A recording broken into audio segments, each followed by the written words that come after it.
Alam mo ba na muntik nang mawala ang pinakamahal nating department store dahil sa pamilyang nag-away sa milyon-milyong piso?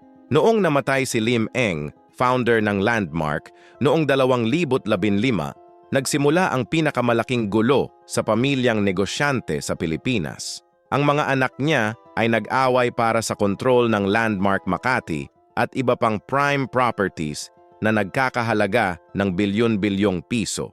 May 2 testament na lumabas. Ang mga kapatid ay nag-akusahan na peke ang mga dokumento. Naging sobrang intense ang away na nag-hire pa sila ng security teams para hindi makapasok ang mga kalaban sa opisina ng store. Ang mga loyal employees ng Landmark ay nahirapan. Hindi nila alam kung sino ang susundin. May mga banta pa na isasara temporarily ang store, kaya naman nagpanik ang mga customers. Pero salamat sa settlement, naligtas ang Landmark. Ang department store na minahal natin ng maraming dekada ay naging okay na ulit. Pero hindi natin makakalimutan kung gaano kalaki ang pinsalang dulot ng family feud na ito sa retail institution na ito.